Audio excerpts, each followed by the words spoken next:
नमस्कार दोस्तों, आज मैं आपको मुंशी प्रेमचंद द्वारा लिखित कहानी सुनाने जा रही हूँ, जिसका शीर्षक है कर्मों का फल।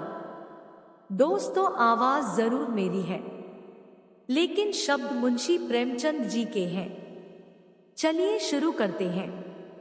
मुझे हमेशा आदमियों को परखने की सनक रही है और अनुभव के आधार पर कह सकता हूँ कि यह अध्ययन जितना मनोरंजक और शिक्षाप्रद है, उतना शायद और कोई अध्ययन न होगा। लेकिन अपने दोस्त लाला साइंदयाल से बहुत अरसे तक दोस्ती और बेतकल्लुफी के संबंध रहने पर भी मुझे उनकी थाह न मिली।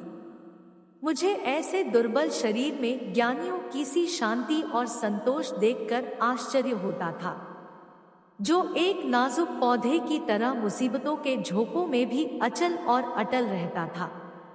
जो वह बहुत ही मामूली दर्जे का आदमी था, जिसमें मानव कमजोरियों की कमी न थी। वह वादे बहुत करता था, लेकिन उन्हें पूरा करने की जरूरत नहीं समझता था। वह मिथ्याभाषी न हो, लेकिन सच्चा भी न था। बेमुरौवत न हो, लेकिन उसकी मुरोवत छिपी रहती थी।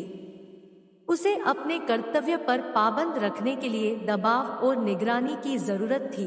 किफायतशारी के उसूलों से बेखबर, मेहनत से जी चुराने वाला, उसूलों का कमजोर, एक ढीला ढाला मामूली आदमी था।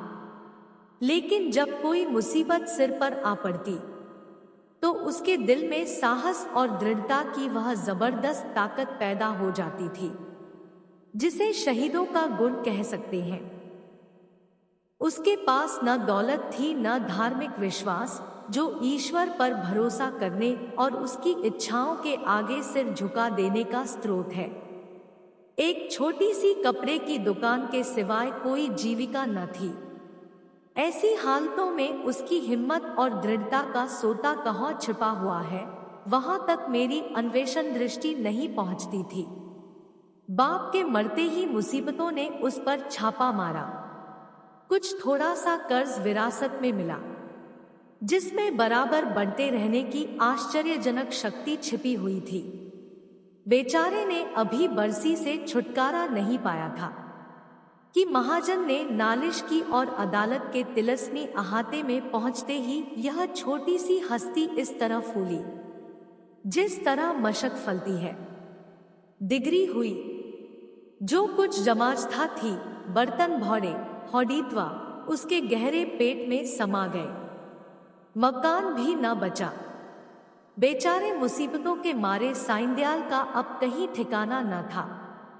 कौड़ी कौड़ी को मोहताज, न कहीं घर न बार। कई कई दिन फाके से गुजर जाते। अपनी तो खैर उन्हें जरा भी फिक्र न थी, लेकिन बीवी थी, 2-3 बच्चे थे, उनके लिए तो कोई न कोई फिक्र करनी पड़ती थी। कुनबे का साथ और यह बेसरोसामानी बड़ा दर्दनाक दृश्य था। शहर से बाहर एक पेड़ की छांव में यह आदमी अपनी मुसीबत के दिन काट रहा था। सारे दिन बाजारों की खाक छानता। मैंने एक बार उस रेलवे स्टेशन पर देखा। उसके सिर पर एक भारी बोझ था। उसका नाजुक, सुख सुविधा में पला हुआ शरीर पसीना पसीना हो रहा था। पैर मुश्किल से उठते थे। दम फूल रहा था, लेकिन चेहरे से मर्दाना हिम्मत और मजबूत इरादे की रोशनी टपकती थी। चेहरे से पूर्ण संतोष झलक रहा था। उसके चेहरे पर ऐसा इत्मीनान था कि जैसे यही उसका बाप दादों का पेशा है। मैं हैरत से उसका मुंह ताकता रह गया। दुख में हमदर्दी दिखलाने की हिम्मत न हुई। कई महीने तक यही कैफियत रही। आखिरकार उसकी हिम्मत और सहन शक्ति उसे इस कठिन दुर्गम घाटी से बाहर निकल लाई। थोड़े ही दिनों के बाद मुसीबतों ने फिर उस पर हमला किया। ईश्वर ऐसा दिन दुश्मन को भी न दिखलाए। मैं 1 महीने के लिए बंबई चला गया था। वहां से लौटकर उससे मिलने गया। वह दृश्य याद करके आज भी रोंगटे खड़े हो जाते हैं और दिल डर से कौंप उठता है। सुबह का वक्त था। मैंने दरवाजे पर आवाज दी और हमेशा की तरह बेतकल्लुफ अंदर चला गया, मगर वह साइंदयाल का वह हंसमुख चेहरा, जिस पर मर्दाना हिम्मत की ताजगी झलकती थी, नजर न आया। मैं 1 महीने के बाद उनके घर जाऊं और वह आंखों से रोते लेकिन होठों से हंसते दौड़कर मेरे गले लिपट न जाए। जरूर कोई आफत है। उसकी बीवी सिर झुकाए आई और मुझे उसके कमरे में ले गई। मेरा दिल बैठ गया। साइंदयाल एक चारपाई पर मैले कुचैले कपड़े लपेटे, आंखें बंद किए, पड़ा दर्द से कराह रहा था। जिस्म और बिछौने पर मक्खियों के गुच्छे बैठे हुए थे। आहट पाते ही उसने मेरी तरफ देखा। मेरे जिगर के टुकड़े हो गए। हड्डियों का ढौंचा रह गया था। दुर्बलता की इससे ज्यादा सच्ची और करुणा तस्वीर नहीं हो सकती। उसकी बीवी ने मेरी तरफ निराशा भरी आंखों से देखा। मेरी आंसू भर आए। उस सिमटे हुए ढांचे में बीमारी को भी मुश्किल से जगह मिलती होगी, जिंदगी का क्या जिक्र। आखिर मैंने धीरे पुकारा। आवाज सुनते ही वह बड़ी बड़ी आंखें खुल गई, लेकिन उनमें पीड़ा और शोक के आंसू न थे। संतोष और ईश्वर पर भरोसे की रोशनी थी और वह पीला चेहरा। आह, वह गंभीर संतोष का मौन चित्र, वह संतोषमय संकल्प की सजीव स्मृति। उसके पीलेपन में मर्दाना हिम्मत की लाली झलकती थी। मैं उसकी सूरत देखकर घबरा गया। क्या यह बुझते हुए चिराग की आखिरी झलक तो नहीं है? मेरी सहमी हुई सूरत देखकर वह मुस्कराया और बहुत धीमी आवाज में बोला, तुम ऐसे उदास क्यों हो? यह सब मेरे कर्मों का फल है। मगर कुछ अजब बदकिस्मत आदमी था। मुसीबतों को उससे कुछ खास मोहब्बत थी। किसे उम्मीद थी कि वह उस प्राणघातक रोग से मुक्ति पाएगा? डॉक्टरों ने भी जवाब दे दिया था। मौत के मुंह से निकल आया। अगर भविष्य का जरा भी ज्ञान होता तो सबसे पहले मैं उसे जहर दे देता। उस शोकपूर्ण घटना को याद करके कलेजा मुंह को आता है। धिक्कार है इस जिंदगी पर कि बाप अपनी आंखों से अपनी इकलौते बेटे का शोक देखे। कैसा हंसमुख, कैसा खूबसूरत होनहार लड़का था, कैसा सुशील, कैसा मधुरभाषी। जालिम मौत ने उसे छौंट लिया। प्लेग की दुहाई मची हुई थी। शाम को गिलती निकली और सुबह को, कैसी मनहूस अशुभ सुबह थी, वह जिंदगी सवेरे के चिराग की तरह बुझ गई। मैं उस वक्त उस बच्चे के पास बैठा हुआ था और साइंदयाल दीवार का सहारा लिए हुए खामोशा आसमान की तरफ देखता था। मेरी और उसकी आंखों के सामने जालिम और बेरहम मौत ने उस बच्चे को हमारी गोद से छीन लिया। मैं रोते हुए साइंदयाल के गले से लिपट गया। सारे घर में कोहराम मचा हुआ था। बेचारी मौ पछाड़े खा रही थी। बहनें दौड़ दौड़ कर भाई की लाश से लिपटती थी और जरा देर के लिए ईर्ष्या ने भी संवेदना के आगे सिर झुका दिया था। मोहल्ले की औरतों को आंस बहाने के लिए दिल पर जोर डालने की जरूरत न थी। जब मेरे आंसू थमे तो मैंने साइंदयाल की तरफ देखा। आंखों में तो आंसू भरे हुए थे। संतोष का आंखों पर कोई बस नहीं, लेकिन चेहरे पर मर्दाना दृढ़ता और समर्पण का रंग स्पष्ट था। इस दुख की बाढ़ और तूफानों में भी शांति की नैया उसके दिल को डूबने से बचाए हुए थी। इस दृश्य ने मुझे चकित नहीं स्तंभित कर दिया। संभावनाओं की सीमाएं कितनी ही व्यापक हो, ऐसी हृदयद्रावक स्थिति में होशवास और इत्मीनान को कायम रखना उन सीमाओं से परे है। लेकिन इस दृष्टि से साइंदयाल मानव नहीं, अतिमानव था। मैंने रोते हुए कहा, भाई साहब, अब संतोष की परीक्षा का अवसर है। उसने दृढ़ता से उत्तर दिया, हो, यह कर्मों का फल है। मैं एक बार फिर भौचक होकर उसका मुंह ताकने लगा, लेकिन साइंदयाल का यह तपस्वियों जैसा धैर्य और ईश्वरेच्छा पर भरोसा अपनी आंखों से देखने पर भी मेरे दिल में संदेह बाकी थे। मुमकिन है जब तक चोट ताजी है सब्र का बांध कायम रहे, लेकिन उसकी बुनियादें हिल गई है, उसमें दरारें पड़ गई है। वह अब ज्यादा देर तक दुख और शोक की जहरों का मुकाबला नहीं कर सकता। क्या संसार की कोई दुर्घटना इतनी हृदयद्रावक, इतनी निर्मम, इतनी कठोर हो सकता है? संतोष और दृढ़ता और धैर्य और ईश्वर पर भरोसा, यह सब उस आंधी के समान घास-फूस से ज्यादा नहीं। धार्मिक विश्वास तो क्या, अध्यात्म तक उसके सामने सिर झुका देता है। उसके झोंके आस्था और निष्ठा की जड़ें हिला देते हैं। लेकिन मेरा अनुमान गलत निकला। साइंदयाल ने धीरज को हाथ से न जाने दिया। वह बदस्तूर जिंदगी के कामों में लग गया। दोस्तों की मुलाकातें और नदी के किनारे की सैर और तफरीह और मेलों की चहल पहल, इन दिलचस्पियों में उसके दिल को खींचने की ताकत अब भी बाकी थी। मैं उसकी एक एक क्रिया को, एक एक बात को गौर से देखता और पढ़ता। मैंने दोस्ती के नियम कायदों को भुलाकर उसे उस हालत में देखा जहां उसके विचारों के सिवा और कोई न था। लेकिन उस हालत में भी उसके चेहरे पर वही पुरुषोचित धैर्य था और शिकवे शिकायत का एक शब्द भी उसकी जबान पर नहीं आया। इसी बीच मेरी छोटी लड़की चंद्रमुखी निमोनिया की भेंट चढ़ गई। दिन के धंधे से फुर्सत पाकर जब मैं घर पर आता और उसे प्यार से गोद में उठा लेता तो मेरे हृदय को जो आनंद और आत्मिक शक्ति मिलती थी उसे शब्दों में नहीं व्यक्त कर सकता।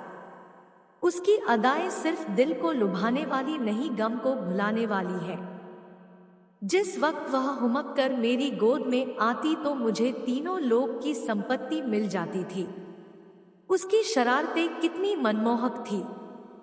अब हुक्के में मजा नहीं रहा, कोई चिलम को गिराने वाला नहीं। खाने में मजा नहीं आता, कोई थाली के पास बैठा हुआ उस पर हमला करने वाला नहीं। मैं उसकी लाश को गोद में लिए बिलख बिलख कर रो रहा था। यही जी चाहता था कि अपनी जिंदगी का खात्मा कर दूं। यकायक मैंने साइंदयाल को आते देखा। मैंने फौरन आंसू पोंछ डाले और उस नन्ही सी जान को जमीन पर लिटाकर बाहर निकल आया। उस धैर्य और संतोष के देवता ने मेरी तरफ संवेदनशील की आंखों से देखा और मेरे गले से लिपटकर रोने लगा। मैंने कभी उसे इस तरह चीखें मारकर रोते नहीं देखा। रोते रोते उसी हिचकियों बंध गई, बेचैनी से बेसुध और बेहार हो गया। यह वही आदमी है जिसका इकलौता बेटा मरा और माथे पर बल नहीं आया। यह कायापलट क्यों? इस शोकपूर्ण घटना के कई दिन बाद जबकि दुखी दिल संभलने लगा, एक रोज हम दोनों नदी की सैर को गए। शाम का वक्त था। नदी कहीं सुनहरी, कहीं नीली, कहीं काली, किसी थके हुए मुसाफिर की तरह धीरे धीरे बह रही थी। हम दूर जाकर एक टीले पर बैठ गए, लेकिन बातचीत करने को जी न चाहता था। नदी के मौन प्रवाह ने हमको भी अपने विचारों में डुबो दिया। नदी की लहरें विचारों की लहरों को पैदा कर देती हैं। मुझे ऐसा मालूम हुआ कि प्यारी चंद्रमुखी लहरों की गोद में बैठी मुस्करा रही है। मैं चौंक पड़ा और अपने आंसुओं को छिपाने के लिए नदी में मुंह धोने लगा। साइंदयाल ने कहा, भाई साहब, दिल को मजबूत करो। इस तरह उड़ोगे तो जरूर बीमार हो जाओगे। मैंने जवाब दिया, ईश्वर ने जितना संयम तुम्हें दिया है उसमें से थोड़ा सा मुझे भी दे दो, मेरे दिल में इतनी ताकत कहाँ। साइंदयाल मुस्कुराकर मेरी तरफ ताकने लगे। मैंने उसी सिलसिले में कहा, किताबों में तो दृढ़ता और संतोष की बहुत सी कहानियां पढ़ी है, मगर सच मानो कि तुम जैसा दृढ़, कठिनाइयों में सीधा खड़ा रहने वाला आदमी आज तक मेरी नजर से नहीं गुजरा। तुम जानते हो कि मुझे मानव स्वभाव के अध्ययन का हमेशा से शौक है, लेकिन मेरे अनुभव में तुम अपनी तरह के अकेले आदमी हो। मैं यह न मानूंगा कि तुम्हारे दिल में दर्द और घुलावट नहीं है। उसे मैं अपनी आंखों से देख चुका हूं। फिर इस ज्ञानियों जैसे संतोष और शांति का रहस्य तुमने कहाँ छिपा रखा है? तुम्हें इस समय यह रहस्य मुझसे कहना पड़ेगा। साइंदयाल कुछ सोच विचार में पड़ गया और जमीन की तरफ ताकते हुए बोला, यह कोई रहस्य नहीं, मेरे कर्मों का फल है। यह वाक्य मैंने चौथी बार उसकी जबान से सुना और बोला, जिन कर्मों का फल ऐसा शक्तिदायक है, उन कर्मों की मुझे भी कुछ दीक्षा दो। मैं ऐसे फलों से क्यों वंचित रहूं? साइंदयाल ने व्याथापूर्ण स्वर में कहा, ईश्वर न करे कि तुम ऐसा कर्म करो और तुम्हारी जिंदगी पर उसका काला दाग लगे। मैंने जो कुछ किया है वह मुझे ऐसा लज्जाजनक और ऐसा घृणित मालूम होता है कि उसकी मुझे जो कुछ सजा मिले, मैं उसे खुशी के साथ झेलने को तैयार हूँ। आह! मैंने एक ऐसे पवित्र खानदान को, जहाँ मेरा विश्वास और मेरी प्रतिष्ठा थी, अपनी वासनाओं की गंदगी में लिथेड़ा, और एक ऐसे पवित्र हृदय को जिसमें मोहब्बत का दर्द था, जो सौंदर्य वाटिका की एक अनोखी खिली हुई कली थी और सच्चाई थी, उस पवित्र हृदय में मैंने पाप और विश्वासघात का बीज हमेशा के लिए बो दिया। यह पाप है जो मुझसे हुआ है, और उसका पल्ला उन मुसीबतों से बहुत भारी है जो मेरे ऊपर अब तक पड़ी है या आगे चलकर पड़ेंगी। कोई सजा, कोई दुख, कोई क्षति उसका प्रायश्चित नहीं कर सकती। मैंने सपने में भी न सोचा था कि साइंदयाल अपने विश्वासों में इतना दृढ़ है। पाप हर आदमी से होते हैं। हमारा मानव जीवन पापों की एक लंबी सूची है। वह कौन सा दामन है जिस पर यह काले दाग न हो? लेकिन कितने ऐसे आदमी हैं जो अपने कर्मों की सजाओं को इस तरह उदारता पूर्वक मुस्कुराते हुए झेलने के लिए तैयार हो। हम आग में कूदते हैं लेकिन जलने के लिए तैयार नहीं होते। मैं साइंदयाल को हमेशा इज्जत की निगाह से देखता हूँ। इन बातों को सुनकर मेरी नजरों में उसकी इज्जत तिगुनी हो गई। एक मामूली दुनियादार आदमी के सीने में एक फकीर का दिल छिपा हुआ था जिसमें ज्ञान की ज्योति चमकती थी। मैंने उसकी तरफ श्रद्धापूर्ण आंखों से देखा और उसके गले से लिपटकर बोला, साइंदयाल, अब तक मैं तुम्हें एक दृढ़ स्वभाव का आदमी समझता था, लेकिन आज मालूम हुआ कि तुम उन पवित्र आत्माओं में हो जिनका अस्तित्व संसार के लिए वरदान है। तुम ईश्वर के सच्चे भक्त हो और मैं तुम्हारे पैरों पर सिर झुकाता हूँ।